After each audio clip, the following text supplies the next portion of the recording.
¿Qué tal, hermanos y amigos? Que Dios les bendiga. Como hemos señalado, es bueno que nos juntemos para compartir, para estudiar, para analizar la siempre vigente palabra del Señor. He oído en ocasiones que he visitado algunas congregaciones y también a través de los medios de comunicación pastorales, donde algunos hermanos dicen, necesitamos una palabra fresca.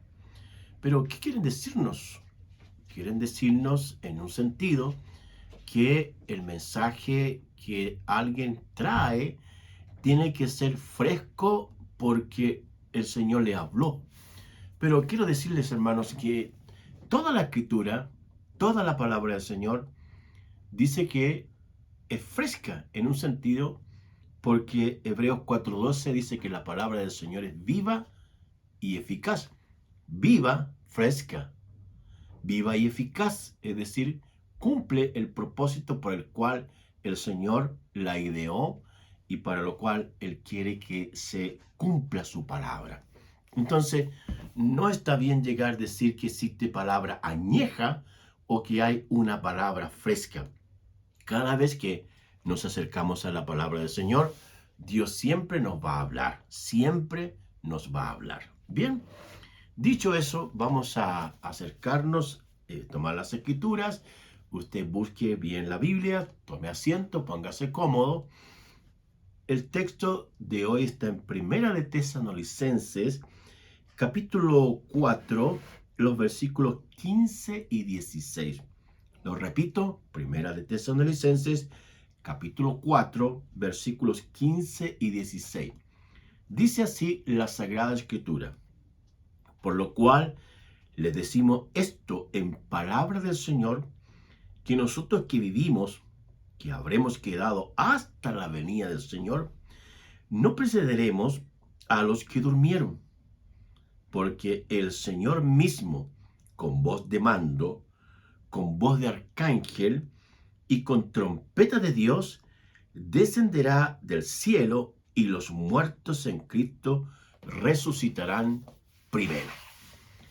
El tema que vamos a compartir en el día de hoy es la resurrección de los muertos. La resurrección de los muertos.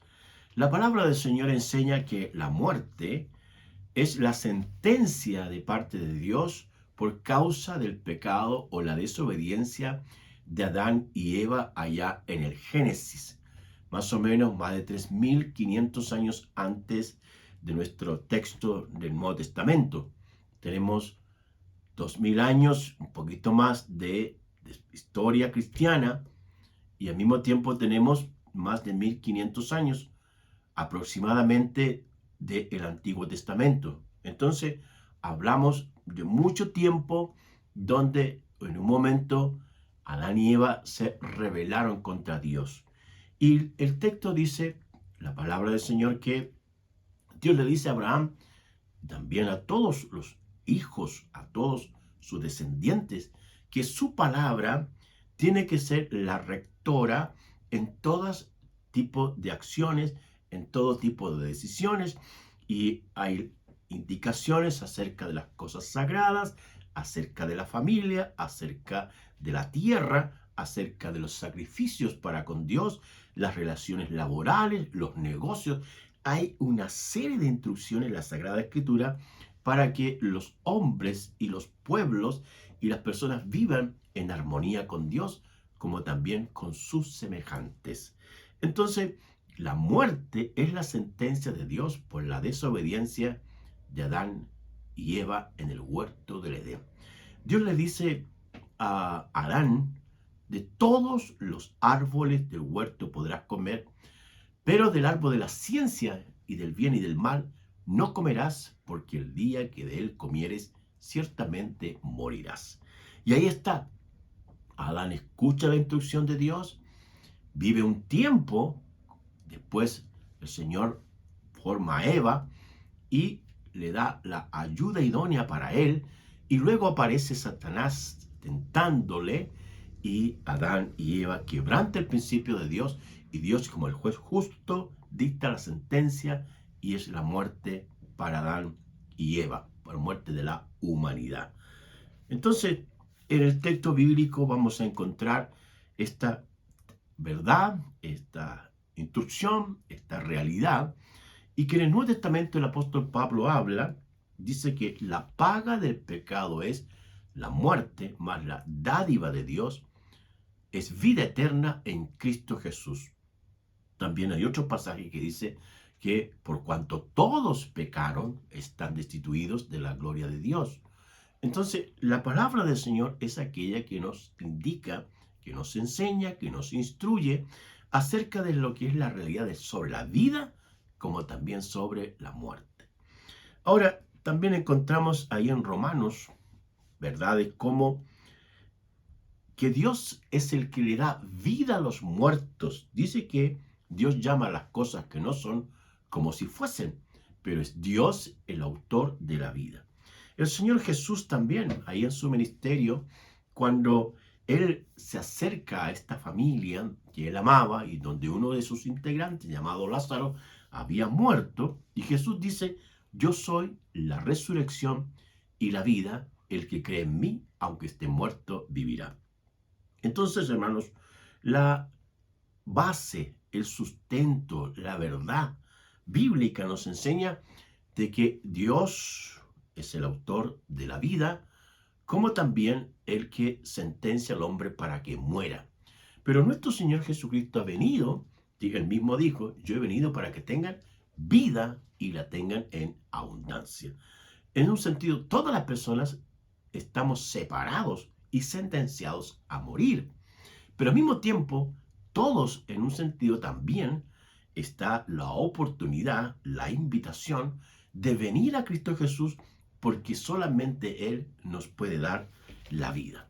Ahora, ahí en Efesios, voy a leer este pasaje, cuando el apóstol Pablo escribe en el capítulo 2, dice así, Efesios 2:1. Dice, y Él les dio vida a ustedes cuando estaban muertos en delitos y pecados, en los cuales anduvieron en otro tiempo, siguiendo la corriente de este mundo, conforme al príncipe de la potestad del aire, el espíritu que ahora opera en los hijos de desobediencia, entre los cuales también todos nosotros vivimos en otro tiempo, en los deseos de nuestra carne, haciendo la voluntad de la carne y la de los pensamientos, y éramos por naturaleza hijos de ira, lo mismo que los demás. Pero Dios, que es rico en misericordia, por su gran amor que nos amó, aún estando muertos, dice, en pecado, nos dio vida juntamente con Cristo. ¿Ve?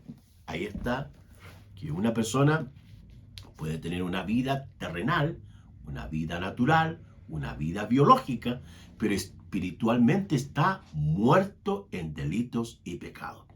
Y es el Señor Jesús el único que puede darle vida. Entonces, el texto que acabamos de leer nos presenta tres sustentos para la resurrección de los muertos. En primer lugar está la palabra del Señor, la palabra del Señor. El Salmo 19, 7 al 10 dice que la palabra del Señor es perfecta, que convierte el alma. También el mismo texto arroja más luz diciendo que los mandamientos del Señor son rectos, que alegran el corazón.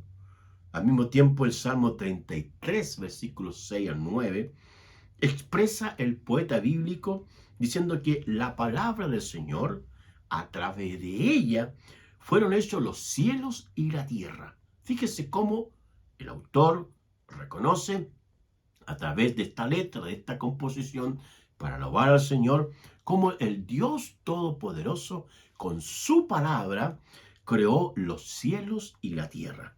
Al mismo tiempo, dice que solo con el hecho de hablar, dijo y se hizo las cosas. Dios mandó y todo lo que nosotros vemos en un sentido es lo que el Dios Todopoderoso ha hecho. El consejo del Señor también dice, permanecerá para siempre, mas los consejos humanos desaparecerán. Entonces, por un lado, nos damos cuenta que como la palabra del Señor tiene poder, tiene originalidad, tiene permanencia. Es indestructible la palabra del Señor. Dios habla y las cosas se hacen. La voluntad de Dios o la palabra del Señor siempre se cumplirá. Dios ha dicho que esto ocurrirá y ocurrió. Dios ha dicho que esto va a pasar y va a pasar. Vemos hoy día a través de las noticias cómo algunos pasajes que el Señor habló, que en los últimos tiempos habrían rumores de guerra, guerras, pleitos de unos países contra otros, de grupos de revuelta, la inmoralidad, el apartarse del Señor, la decadencia, la incredulidad, son todas palabras del Señor donde Él como profeta, Él describe y escriben, en este caso los autores de los evangelios, acerca de este tipo de hechos. No nos sorprendamos porque escrito está. La palabra del Señor así lo ha señalizado, así lo ha indicado. En segundo lugar, la resurrección de los muertos se sustenta en Dios mismo como persona. Con voz de mando, dice el pasaje. El que tiene el mando, el que tiene la autoridad, el que tiene el control, el que tiene todas las cosas en sus manos, es el Señor, es Dios, es Cristo Jesús, es el Altísimo, el Padre, que es todopoderoso para tener la actividad, el dominio, la vida en todas las dimensiones de que ésta puede existir y el cómo la gente puede evaluarla. Dios, el texto dice que el Señor, con voz de mando, llegará el día en que Él le ordenará a aquellos cuerpos muertos para que se levanten en el nombre de Jesús, porque el poder del Señor es tan grande que Él le da vida a los muertos. Los que escucharon la voz poderosa del Señor en su ministerio, vieron cómo Lázaro resucitó, también otras personas enfermas, leprosos, personas endemoniadas, el solo escuchar la voz del Señor, la autoridad de Jesús, fueron sanados, fueron liberados y el Señor creó, hizo cosas, señales, milagros, maravillas con su palabra, reprendió a Satanás. Con su palabra, Él venció la tentación y con su palabra también venció la muerte. Entonces, Dios mismo es el sustento, la base, la originalidad para decir que los muertos en Cristo serán resucitados. Añade también otras dos criaturas acá en forma comparativa. Dice con voz de arcángel. ¿Ah? Hay dos arcángeles en la Biblia que se mencionan. La palabra arcángel significa fortaleza de Dios, fortaleza de Dios. Y uno es el arcángel Gabriel, quien en Lucas capítulo 1, versículo 26, es el que viene acá a la tierra, enviado por el Señor, y visita a una mujer llamada María y le habla de que a través de ella vendrá el Mesías. Es ella la que dice, yo no conozco varón. Sin embargo, este arcángel dice que nada es imposible para Dios. ¿Por qué? Porque Dios tiene todo el poder para hacer cosas originales, para hacer cosas únicas, para hacer cosas especiales. La multiplicidad de la grandeza, de la sabiduría del Señor excede a todo lo que es nuestro conocimiento, nuestro manejo de información, nuestras limitaciones humanas. Para Dios, nada es imposible. Todas las cosas son posibles para el Señor. Por eso Él llama a las cosas que no son como si fuesen. Entonces, nosotros tenemos que creer la palabra del Señor.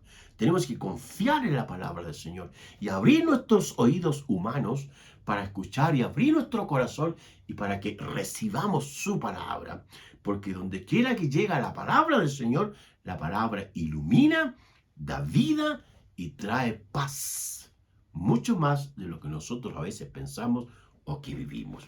También se menciona al arcángel Miguel. Aparece allí en Apocalipsis capítulo 7 al 9. Quiero leerlo. Ese pasaje es muy interesante Apocalipsis capítulo 12, versículos 7 al 9. Dice, después hubo una gran batalla en el cielo. Miguel y sus ángeles luchaban contra el dragón y luchaban el dragón con los ángeles, pero no prevalecieron ni se halló lugar para ellos en el cielo, y fue lanzado fuera el gran dragón, la serpiente antigua que se llama Diablo y Satanás, el cual engaña al mundo entero. Fue arrojado a la tierra y sus ángeles fueron arrojados con él. El texto escrito por el apóstol Juan, el libro de Apocalipsis, describe él por inspiración divina cómo este arcángel llamado Miguel tiene una confrontación, una pelea, una disputa en los cielos con los seguidores, en este caso de Satanás, los ángeles caídos, que se menciona también en otros textos de estudios sobre lo que es la demonología o demonología, o la angelología también se menciona. Entonces, ¿cómo el Señor habla también que con voz de arcángel, también si estos tienen una autoridad delegada superior en un sentido a nosotros los seres humanos, esta voz maravillosa, todopoderosa que el Señor hará y ejecutará, hará que los muertos en Cristo van a resucitar. En Mateo capítulo 7, 24 al 25, el Señor dice, cualquiera que me oye estas palabras y las hace, le compararé a un hombre prudente que edificó su casa sobre la roca. Aquí nuevamente el Señor enseñando de manera comparativa cómo aquellas acciones, aquellas cosas que nosotros hacemos, si edificamos nuestra vida en la palabra del Señor, vendrán tormentas, vendrán vientos, vendrán tempestades, vendrán crisis, vendrán problemas en nuestro alrededor, pero porque estamos edificados en la palabra del Señor, vamos a permanecer. Sin embargo, aquellos que edifican su vida en el mundo, en el dinero, en las cosas terrenales, en los placeres de este mundo, ese matrimonio, o esa familia, o esa institución, o esa empresa, tarde o temprano caerá. Tarde o temprano caerá. Pero si nuestra vida, nuestro matrimonio, nuestra familia, todo lo que hacemos, invocamos siempre la ayuda del Señor y decimos, Señor, tú eres la base de mi sustento, tú eres la base de mi fe, tú eres la base de lo que yo soy y que podía ser. Todo lo que tengo, lo que soy y lo que podré ser en el futuro es por tu gracia, por tu poder y por tu ayuda. Así el Señor pondrá fundamento firme, sólido, para que nosotros podamos permanecer en Él. Y en tercer lugar, el sustento de la resurrección de los muertos está en la promesa del Señor. La promesa del Señor se sustenta en varios pasajes bíblicos. Por ejemplo, en Juan capítulo 14, 3, Jesús les promete a los discípulos que Él vendrá otra vez. Así como Él deja la tierra, asciende a los cielos, dice, vendré otra vez, vendré otra vez. Al mismo tiempo, en Hechos 1:11, cuando los discípulos están mirando al cielo, como el Señor está viendo, aparecen dos ángeles, dos varones, dice el texto de Hechos, capítulo 1. Dice que, ¿qué están haciendo ustedes mirando al cielo? Así como Él dijo que iba, como se iba, también volverá otra vez. Nuevamente ahí está. Y también en primera y segunda de Tesalonicenses, que estamos hablando ahora, en el capítulo 1:7, segunda de Tesalonicenses 1:7, el Señor dice, cuando el Señor se manifieste desde el cielo con sus ángeles de su poder. Se manifiesta el Señor, cuando venga Él, se va a manifestar y vendrán los ángeles con Él. Le acompañarán en la venida que Él hará realidad. Mis queridos hermanos, la sustento o el sustento, la base de la resurrección de los muertos, de los santos, de los creyentes, se sustenta en este caso en la promesa del Señor. Las promesas del Señor son fieles y verdaderas. ¿Podemos confiar en el Señor? Claro que sí, porque la palabra, lo que Él ha dicho, está firme, sólida, estable. Nada podrá detener, nada podrá hacer desaparecer o desintegrar la obra del Señor, porque el Dios Todopoderoso es primero Dios, después es la creación, es primero el Señor, después somos nosotros. Y en ese sentido, nosotros como hijos de Dios, como creyentes, tenemos que estar siempre confiando en el Señor.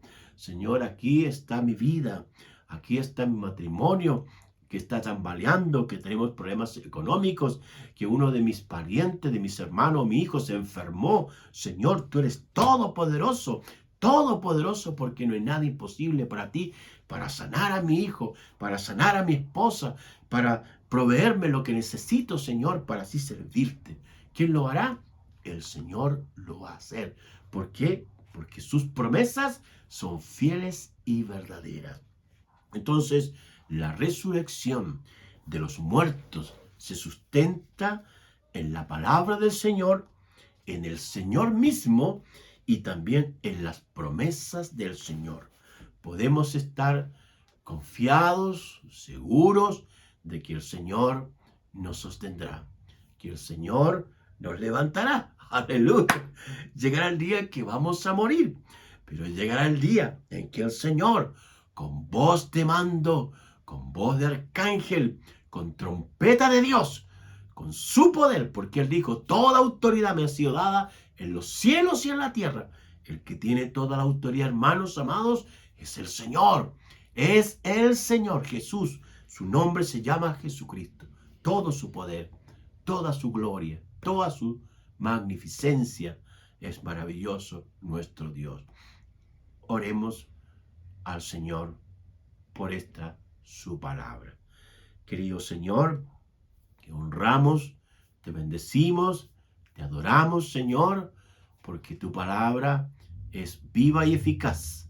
No hay pasajes en tu palabra que sea una palabra añeja o una palabra fresca. Siempre tu palabra es presente. Hay hechos que pudieron haber ocurrido antes, pero Señor, tu palabra es la que sostiene todas las cosas. Tu palabra maravillosa es la que nos da vida, nos ilumina, nos da esperanza, nos da confianza, nos enseña, nos corrige, Señor. Y te damos gracias por tu palabra. Bendícenos, Señor, ayúdanos cada día a hacer vida tu palabra en nuestro ser, en nuestro matrimonio, con la esposa, con los hijos, con la congregación, con el prójimo, con los que están cerca y con los que están lejos. Padre, visita tu tierra. Esta es tu creación. Y ayúdanos como iglesia, como hijos tuyos, a seguir compartiendo tu palabra, que hoy hemos hablado de la resurrección de los muertos. Llegará el día en que vamos a escuchar tu voz y vamos a resucitar, Señor. Muchas gracias. En el nombre de Jesús. Amén y amén. Que el Dios Todopoderoso de la vida te bendiga y te guarde.